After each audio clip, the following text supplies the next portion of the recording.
recevoir et de vous revoir. Nous sommes évidemment honorés et nous remercions M.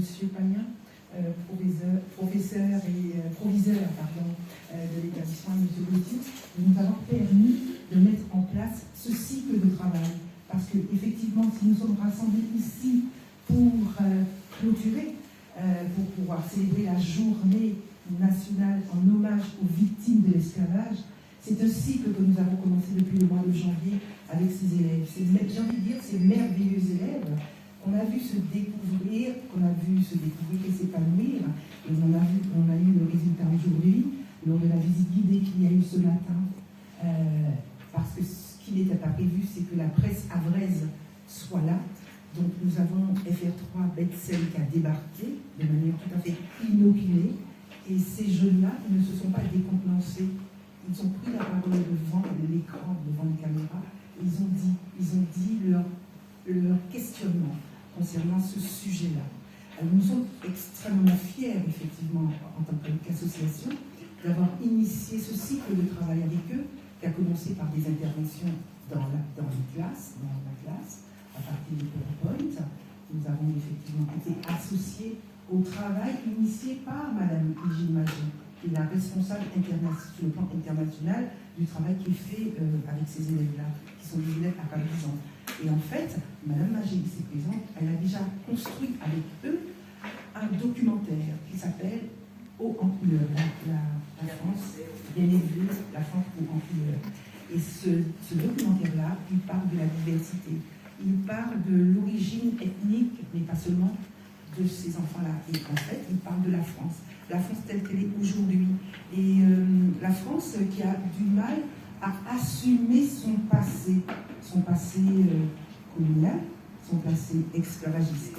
Et je ne vous apprendrai rien si je vous dis qu'au Havre, cette histoire, elle est extrêmement discrète, elle est extrêmement silencieuse. Et cette année, lors de la cérémonie du dîner, monsieur Bois-Philippe, évidemment, mais monsieur Gastine, il a en quelque sorte crédibilisé le travail que fait l'association Mémoire et Partage en nous associant dans ce discours, en disant qu'en fait, il avait entendu la question de la parole publique reprise au nom de la ville pour contrer le racisme. Et ils vont mettre en place, un parcours qui s'appelle Ombre et Lumière, et un parcours qui va parler de quoi? Eh bien, des noms de rues. Alors, ils ne savent pas encore sous quelle forme ils vont la faire. Ils ne savent pas encore comment ils vont faire, si ce sont des QR codes, parce qu'il faut que ce soit accessible. Mais en tout cas, ce travail a été repris par la municipalité et nous sommes associés aujourd'hui à cette parole publique sur l'identité, sur l'esclavage et sur l'histoire du Havre. Alors ce matin, nous avons parcouru la rue Félix-Faure, nous sommes partis du Belvédère et nous sommes arrivés à la maison de M. Ruffnac. Pourquoi il était important de continuer ce travail avec ces enfants? Parce que le lycée Claude Monet, il est sur le plan géographique installé sur l'organisation foncière des esclavagistes et des commerçants et des négociants, des gruyers, qui ont eu au XVIIIe siècle une place importante sur le plan politique, sur le plan commercial au Havre. Et le lieu où nous nous trouvons, et tous les environs, jusqu'à Horace Vernet, et même on peut remonter plus loin, jusqu'à Horace Vernet, le Val-Soleil, ça va parler au Havre, on est sur le terrain, sur les terrains qui ont appartenu à ces gens-là. Alors, quand on se balade dans le quartier, on voit qu'il y a encore des maisons qui sont les vestiges de cette gloire-là. Alors, il y a beaucoup de maisons qui ont été reconstruites et qui ont été divisées en appartements, mais on voit bien dans le bâti, on voit bien sur les façades, quand on peut jeter un œil dans les jardins qui sont effectivement très encadrés par la végétation, on voit effectivement les vestiges. Et ce qui est intéressant, c'est que les enfants qui sont scolarisés ici, eh bien, ils ont physiquement rencontré cette histoire-là.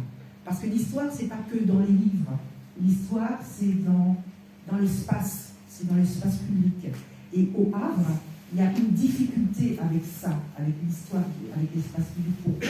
Parce que la ville, c'est une ville martyre. C'est une ville qui a été détruite par les bombardements. Donc en ayant été détruite par les bombardements en 1944, il ne reste plus de traces physiques pour pouvoir se rappeler cette histoire. Alors, on n'est pas non plus harcelant en voulant absolument que cette mémoire-là se parle.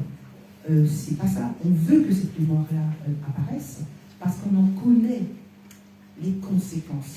Quand une histoire n'est pas parlée, elle s'agit. C'est-à-dire que derrière, comme il n'y a pas de mots de mise sur la mémoire, comme il n'y a pas de mots de mise sur les faits, eh bien, il y a des passages à l'acte. Donc des actes terroristes, on déboule les statues, vous avez vu, en Martinique et ailleurs, en Angleterre, on déboule les statues parce qu'on est dans la rage. Au Havre, le propos de Havre Mémoire et Partage, c'est d'aller devant les gens, d'aller au-devant, d'anticiper en fait.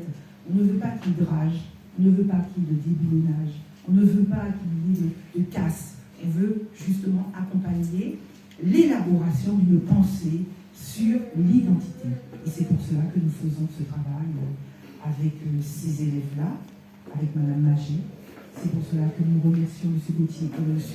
Oliver, M. Payen, de nous ouvrir leurs portes, parce que c'est évidemment pas évident de trouver des partenaires conscients de la conséquence du racisme, la conséquence d'une histoire qu'on croirait vieille de 4 siècles, et même plus. On la croit vieille, mais elle n'est pas si vieille que ça. Nous la portons en nous, et certaines d'entre nous l'éclairent, avec notre couleur de peau.